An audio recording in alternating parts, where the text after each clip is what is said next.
I'm being joined by a member representing a tenant state constituency in the Akha Ibom State House of Assembly.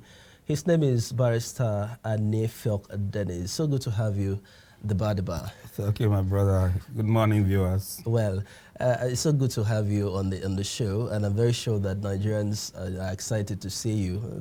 I don't know if they know you, but of course, it's now time for them to know that Akha Ibom State House of Assembly has a gentleman like this, a very, very gentleman and an astute lawyer, if you ask me. So we get to talk now. You've been in the House of Assembly for the past 3.5 years. What would you say has been the achievements of the House of Assembly that you have been a part of?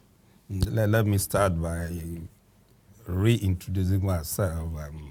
Right Honorable. I contested election. It's a very difficult thing to do. You see, people are fighting, scrambling. We are having issues because of elections. Okay. So please give me that honorable, at least for now. Right Honorable.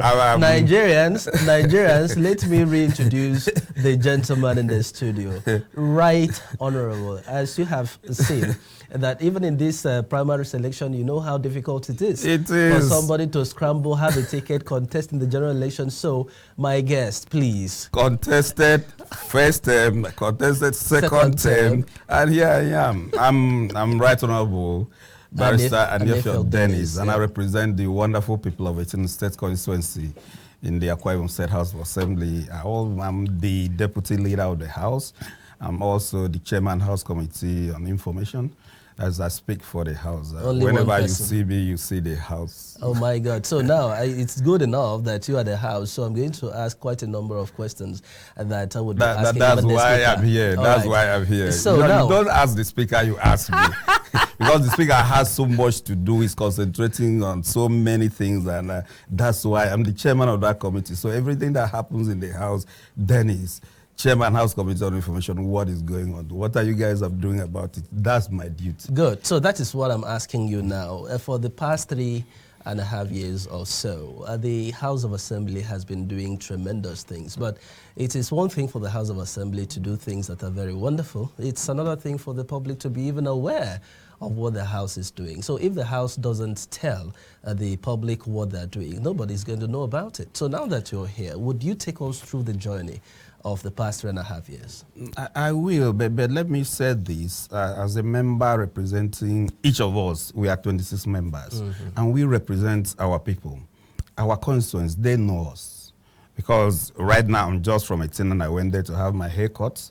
I'm with my people every other day. And most of the time, they should be the ones speaking about what we've done, what we've achieved in terms of constituency project, in terms of legislation, in terms of motions. And this is a house that since we came up, I want to thank God, first of all, that we've been there for the past 3 years. We were inaugurated on the 10th day of June 2019. And here we are, and we've not lost anybody.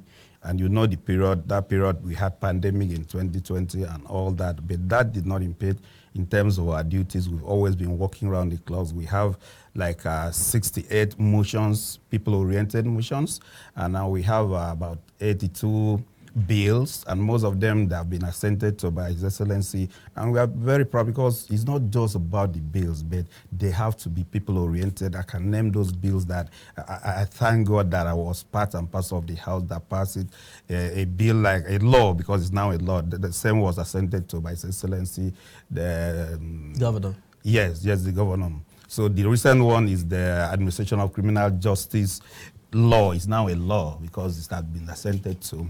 That's one bill that takes care of administration of criminal justice in the states, because before now, you have to bring it to the state. We used to have it as a federal law, but it has to be domesticated. So we as a house deem it appropriate and proper.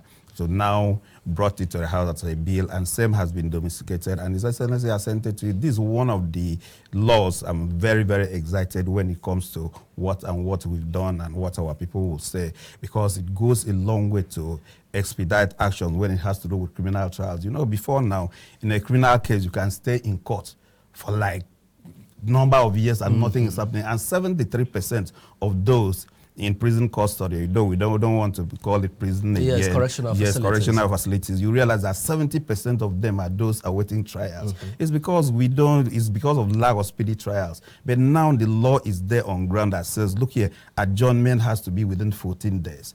You don't have to take long adjournment. It gives you a period that the magistrate must complete a criminal trial.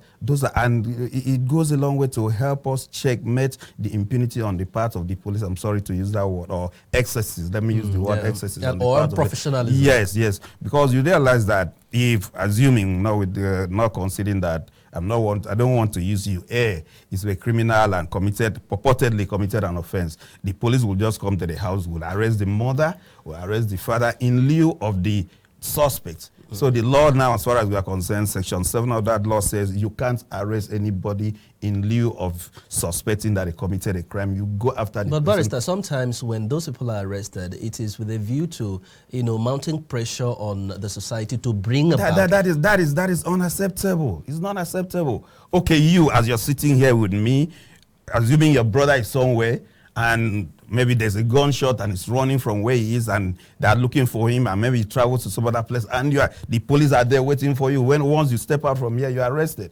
That's not acceptable. And that's what the law guides against. Okay. So if it happens to you, you can't accept that. If you suspect him, you go after him. An individual, as far as that law is concerned, can even arrest somebody and hand him or hand over to the police. So it's not acceptable. So that's what the law, and most of the time you realize that sentences, maybe somebody committed a misdemeanor, and we all part them to prison. There are certain small little things you can do. You take him to clean the church, to clean the school premises, instead of taking everybody to the prison custody, and the whole place will be overpacked. And the influences there, because maybe you are saying them in the same cell with a hardened criminal. The peer group thing, the influence will come, and it's not good for our society. That's what we are ensuring that we guard against. That's one of the advantages of those bills and laws, the bills that we pass into law, and it excites us as the Seventh Assembly, and we call ourselves People's Assembly. Sometimes Nigerians seem to find it very difficult to understand why some laws are in place, very beautiful laws are in place, but implementation of such laws become a problem. Over time, they have been complaining that, of course, very laudable laws and policies of government have been on ground, but implementation becomes the problem. So you have, outlined some of those beautiful laws that your House of Assembly has made. How will Nigerians know that these laws you have made would be domesticated and acted upon accordingly? No, the good thing about this law is a procedural law, that the one we are talking about. And 2 days ago, the chairman of the Nigerian Bar Association called me and was saying, I appreciate what the House have done. It calls for a lot of enlightenment. But the good thing is that the law is there, and that is within our purview.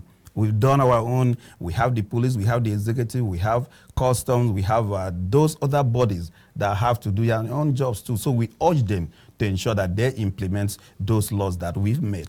But we can also enlighten our people. Like I'll tell my constituents, any day, assuming somebody commits a crime and somebody comes to arrest you, call me. So you can't arrest him, call me, call any other person. We said, this is the position of the law. So you can't arrest this person in lieu of another person that you assume committed a crime. So it calls for enlightenment. Once you are aware of ignorance of the law is no excuse. So you have to be aware of the existence of the law first. Once you are aware of that, awareness is very, very important. And we now urge those other bodies, those other statutory bodies that are supposed to be implementing those or enforcing the laws as passed by us to do their duties. Okay, so beyond the Administration of Criminal Justice Act, what other... Like the one, violence against persons. Before now it used to be violence against women. But we realize that now men are even suffering, so that it's going, you are saying violence against persons. So it's also geared against, like a case of rape, the law is very straightforward that now it's life imprisonment. And the way you go about trying the... Is it not too stringent? Why would you rape? Do you accept rape? No. But I mean, if you want to send somebody to life in prison because of rape, what would you be doing with kidnappers? No. The law is already there as far as the kidnappers are concerned. That one is life. It has to do with life. But this one is, why would you want to rape? How would you feel if your sister, you are praying, never happens to you? A sister of maybe 3 years, fathers are raping their sons, and I want to thank Her Excellency. She's doing a marvelous job as far as that area is concerned. We've been working together to ensure that that bill, a lot of NBA, FIDA that have been working with us to ensure that that bill was passed into law. But it is inhuman for you to, does not give you the consent to do anything with her, maybe because you have more power, you now force the person, rape, and sometimes impregnate. The psychological effect, the trauma, you can never live with that. So it's unacceptable in our society. That kind of thing should not even happen. How do you even describe that? So I don't think it is severe. But I don't know if you know that the purpose of those very stringent laws, providing capital punishments, people, is so that it will serve as deterrent to other people who might want to commit that crime. But hold on, but in a society today, people are not even afraid of those things that are supposed to be deterrent to them are not deterrent. For instance, somebody has just committed a crime and has been sent to prison. In the next 24 hours, another person does the same thing, not minding the fact that he is going to go down and all that. What is really happening that people are not afraid? We come back to where the society is, what is happening now. But then, we are talking about deterrent. It also calls for us ensuring that people are aware of the existence of these laws. That these things, the law exists, that if you commit this crime, you are going in for life. That awareness must be created. People like you, people like me must sound it to the people that, look here, you don't do this. If you do this, you are going to spend the rest of your life in jail. But there are things you can't completely stop. We are talking about deterrence here. You deter people from doing certain things. Even, of course, we all want to go to heaven, but people are still committing crimes. So we do our best and ensure that we bring it, we minimize it. That's what at least we can do. So let us continue to come up with people-oriented laws that will stop this, and you continue to educate people about these laws that has to deter you from raping somebody. I think that's our job. Well, quite laudable there, if you ask me. We have quite a number of things to actually talk about. I think I had the power to be dragging the time, but unfortunately the time is fast spent. The 1999 Constitution, a lot of Nigerians are not very satisfied with the law because they expect that there are certain ingredients that are supposed to be in that law. Now, there is a move, I understand, by the National Assembly to make some alterations to the 1999 Constitution.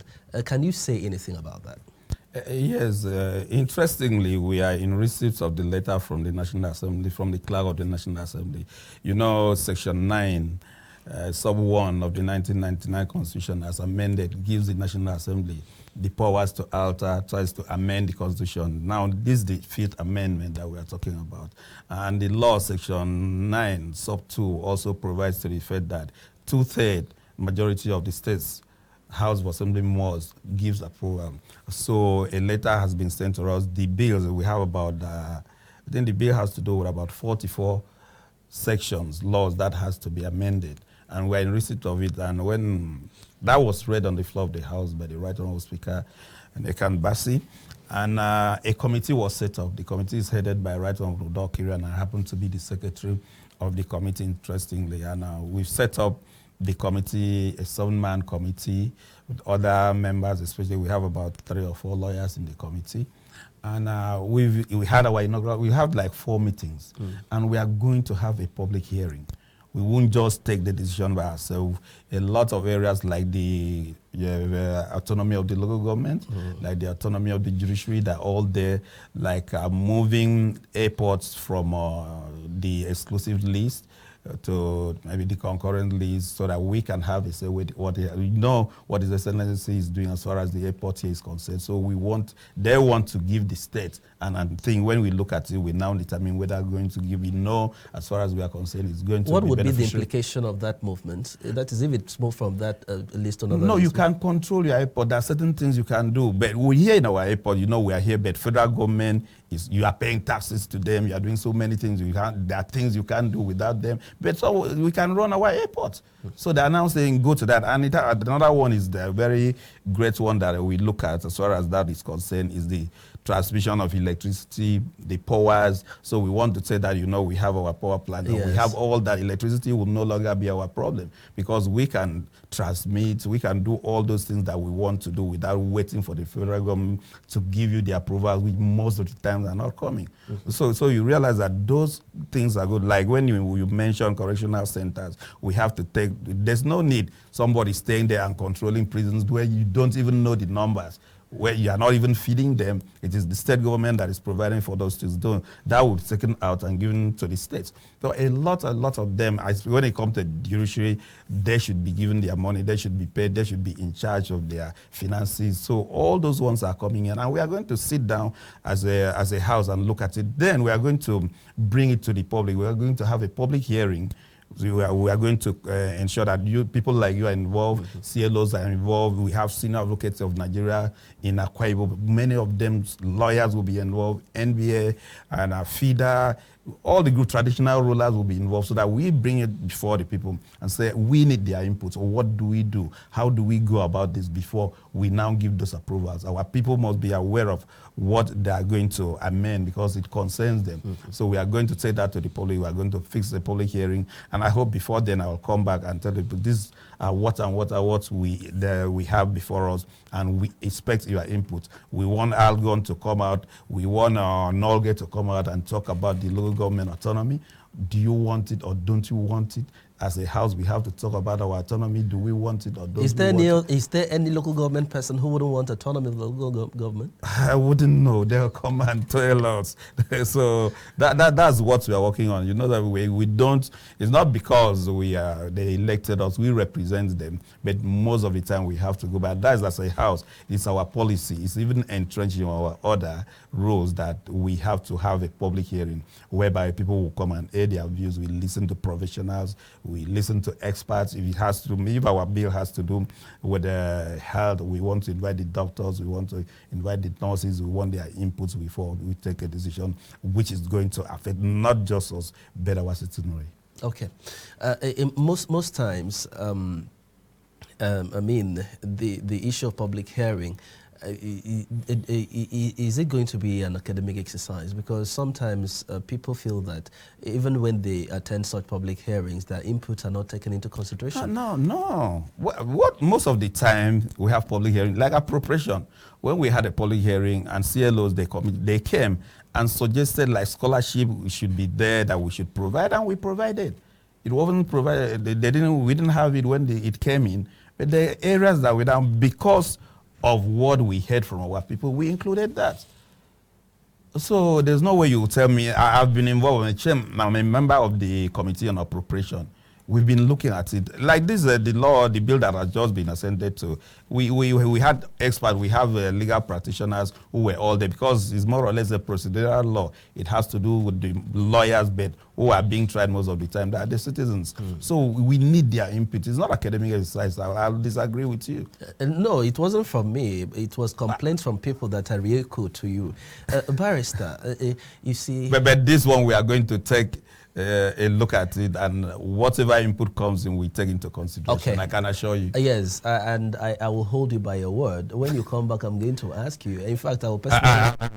remember, we are going to be, you are part of it. Yes. The job has been done by the National Assembly, the House of Reps and the Senate, that will jointly approve it and give it. All they need is our approval, and it is the two-thirds of, we have to take into consideration what other states are doing, but most importantly, how will our people benefit from it? That's the consideration. That's very wonderful. Barrister, are you aware, are you sure that the amendment of the 1999 Constitution is not going to have politics infiltrated into it? Why I'm asking you that question is that, of course, you know that it is in some states you have other political parties in charge, and sometimes people fear that because of that, those political parties, because it is widely believed that the governor has a way of influencing the State House of Assembly in their own domains, is it not going to be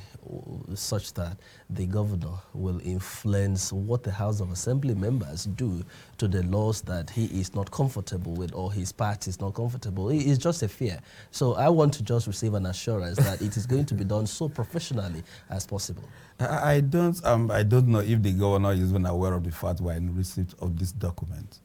He doesn't come to us and ask questions, that we don't go to him when we run. I'm speaking for the Akwa Ibom State House of Assembly. Okay. As far as we are concerned, like you rightly said, is there any is there any local government chairman who wouldn't want autonomy? That's the question. So it's not about what the governor wants. It's what about the people want. It's what about the local government want. It's all about what we as a house want. I don't think, I'm speaking for Akwa Ibom State House of Assembly, I don't think he influences anything. Okay. We don't go to him. We do he's not even aware of this. Right. So we've set up a committee, the committee has met, and we're going to have a public hearing. And like you said, you'll be there, I will invite you. Mm-hmm. I'm a member of that committee. I'll give you a front seat, and you have a role to play, and you hold me by my word. Barrister, why are barristers always secretaries of committees? No, because like what we have here, it has to do with constitution. It has to do with, there are some legalities that laymen in courts wouldn't understand. Even the laymen who have PhDs. No, it depends. No, as a lawyer, if you have a case that has to do, the concerns and has to do with medical, you have to do a research on that. Yeah. You have to contact an expert. You have to pay for those experts to now brief you on how you go about it. We are very versatile. Mm-hmm. We cover lawyers cover a lot of grounds as far as we are concerned. That's why we say we are learned. Yes, the professor or the PhD holders are highly educated, marvelously, enormously but educated. They only learned set of human beings. So they are not learned. Okay, barrister, this is your anniversary. No. Why don't refer to me as member? You play less on the barrister. Okay. Because I'm not here speaking on behalf of MBA. I'm here for the house. Okay, now, member. Before you take me out of my podium. We understand that this is the third year since you assumed duties as that House of Assembly assumed responsibilities. What will you really look back as a house and beat your chest and feel very proud that as a House of Assembly you've been able to achieve? Our constitutional duties, most importantly, it has to do with lawmaking. I've just told you those laws that excite me, like the health insurance scheme, which has been assented to. I'll beat my chest any day, any time, that this is one law that is going to affect the people. People are going to benefit it. Like in a motor park, they can come together. That's the provision of the law, and contribute money, and you register as a health-related scheme. And any of you can go to any hospital that has the scheme within there, and you can be treated. If you don't, maybe that time you don't have money, but since you belong to this scheme, that's health insurance scheme, is very, very important. And we've passed that, and same has been assented to. I've just talked about the administration of criminal justice. It calls for speedy trials. It's being controlled. It's going to decongest the prisons. I'm very proud that I'm part and parcel of this. As a house, we are proud of the violence against persons. Unwholesome treatment of widowhood. Those things should not exist again, because we have the laws. Young girls should be protected. Elders should be protected. If your husband dies, issue of throwing out things will no longer be there. So the law guides against all those things, and it has to do with humans. It has to do with lesser beings. Let me use the word in quote. So those are the things. And procedurally, if you don't have the laws in place that will guide and direct how we go about trials, you've not started. Because they will continue to be bombarded with so many cases. And surprisingly, if you go to court, if you've been going to court, you go to a magistrate court and you realize that we have about 30 matters. And out of the 30 matters, maybe 25 happens to be criminal trials. So how do you decongest this? But now we can see you can look at those matters and say, okay, we don't want to take time. The law says you should take adjournment. It has to be within 14 days. Gives you 30 days to finish the case. If you don't finish trial, if you want to take adjournment, it should be within 7 days. So are the doses. We want you to finish this. And if the person is not guilty, let him go home. Let him or her go home. So those are the kind of things. It excites us. So as far as we are concerned, we are going to be. I don't want to talk about what we've done for our people. They know. As far as empowerment is concerned, we empower our people every other day. We don't. For us who have been there for so many years, I don't feel that today, if I'm giving one of my constituents, Akha will now come to social media. Maybe they know. There are the people. There are the people who will now say this. And I know the pressure on the members. We are closest to the people. Yes, I was coming to that. How do you manage that pressure? Because as a politician, you have quite a number of requests. How do you go about handling some of the situations? I wanted to apologize for coming late. That is what happened this morning. They were there. They're always there. And they're our people. Most of them, they have genuine problems. Sometimes don't you get broke? Have you even reached that you're talking about getting broke? You have to be rich first before you are broke, because by the time your salary comes in, you must have a portion of what you are going to do. You won't have it. So you are not. It's only when you are rich that you talk about being broke. We are perpetually and permanently broke. It is very difficult to be a politician. So as we begin to wind down on the program, you have mentioned quite a number of laws that the State House of Assembly has spent for the past 3 years or so. Which out of all of those, the plethora of laws you have made excites you most? Violence against persons. Oh, really? I love my mother so much. I love my sisters. I want them to be protected, because that's one law that protects them. It even protects you, because we've been reading about these abuses, husbands abusing wives, wives abusing husbands, and it has to stop. And that law is now in place. And as far as we are concerned, you don't go and rape somebody. Why? How do you do that? How do you even enjoy it when you are forcefully doing it? So that's one law that as a house we feel very proud that we've done this, we've passed it, and we want to thank Her Excellency, because she was in the forefront. I remember anytime she sees me, Dennis, where is my law? So it is her law. And he said, look here, bring it up. I'm going to discuss. I know, if your wife is interested in something, it's going to fly. Oh, yeah. So before we knew it, we had that law. And you needed to have seen the passion people were working as far as that bill was concerned. The ladies in the the immediate past feeder chairperson, they were all night and they were calling you, they were working, and they were loading you with what was going on. See, Dennis, if we have this law in place, this thing would not have happened. And they were ensuring that people were arrested and people are trying, and people have been sentenced as far as we are concerned. So people are learning, and you would have pushed it. I appreciate the passion they have for this bill, because I was with them for quite some time. I see how interested they were. Most of the time, His Excellency speaks about these things, and they have a lot of stories to tell, because they have been in the forefront. They have been confronted with all these unfortunate incidences. It's okay. So in just one long minute as we wrap up the segment of the program, you wouldn't say there are no challenges as far as the Akwa Ibom State House of Assembly is concerned. What are those challenges you faced in the past 3 years? Definitely we'll be talking about fundings. That's why we need to be independent. But we thank God that His Excellency has been doing well as far as funding is concerned. When we have genuine cases to push, and he accommodates us to the best of his ability. But if we are independent and the funds come, you know how to manage it. So funding is very, very is important. And the pressure, I won't ask my people to lessen the pressure, because there's nothing you can do about that. But people like us who are living this stage, I think we are going to be very excited. Oh, really? When I came in, I didn't have gray hair. If I remove my cap, you see the number of gray hairs on my head. The pressure is there, but most of the time, there are genuine problems. Somebody wants to pay for a portal, that if I don't pay this, I won't get admission. Somebody's taken to the hospital. On the way to the hospital, you are called, and look here, if you don't deposit this amount, and there are people, and that's always the first calls we get.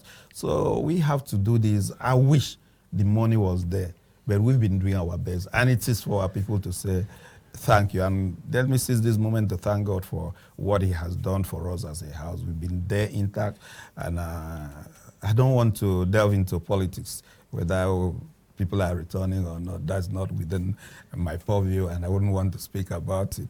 I can only talk about myself. Okay. But maybe I don't go there. We will find time. We will find time and invite you again so that you talk about your political career. But that one is going to be. I don't have a career as a politician. On a commercial basis. Minister will pay for that. Thank you very much for having been here. Taking time from your very busy schedule to be here in our studios this morning. Thank you so much. I appreciate my viewers for what you've been doing. Our constituents continue to support us. We are always there for you. May the good Lord continue to bless you. Amen. We've been speaking with Right Honorable Anifiok Dennis. I will not take away the fact that he is a learned gentleman. He is a lawyer, and a very good one at that. He represents the good people of Etina State constituency of the Akwa Ibom State House of Assembly. And of course, he returns when next he returns. We take a short break. When we come back, the program will continue.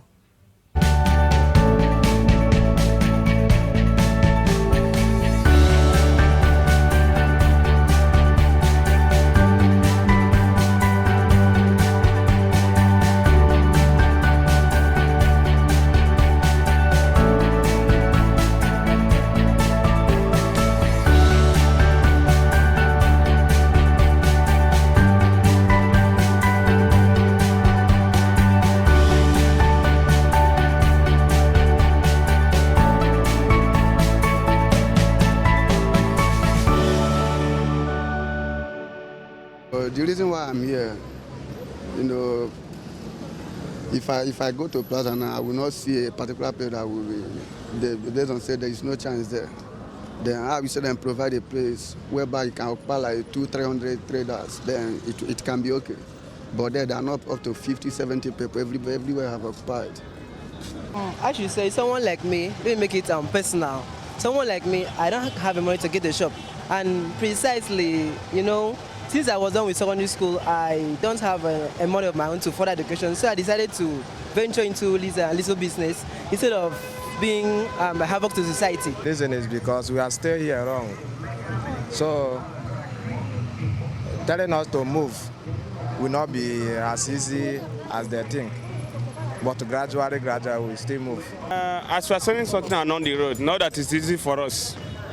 Nobody is choosing to suffer. There is no shop. Some people have the money to raise shop, but there's no shop. There's no chance. Government did not build a shop for us. Shop now is very costly. If you see one shop now in Plaza now, it's almost 800,000, 400,000. Not everybody can afford the money. I'll go and get my own shop and start up my own business. So I think government should at least either help us with some money. I'm trying to tell government if they can assist in order to find a place. If they say that you are blocking the honor, you have find a place that all traders will go and sell. Make them help us in order to find a place that we normally sell. Like some Hausa people, they do normally, sometimes they do have a place that normally sell meat. Understand? No, but what I heard before, that was 2019 when government came newly with vigilante group to stop street selling. There was a place here that old Udawiyo that government said that they'll clear that place for us so everyone could go inside there. But till now, nothing has been done about that. As I said, everyone should go inside Plaza, it's already occupied and there's no place for us. So go inside there to get a space like you're going to fight with those people. I want the government, if they can provide another place for us, as the prices are there. There is no enough space for people to, place that will contain people. So if they can come and construct it back there to make it so that there will be a space that people will enter, it will be more better. Provide space. There's a lot of chance they can build shop there. So now that you are staying here, that is good for us. It's not easy. When the race started now, You start packing all these things.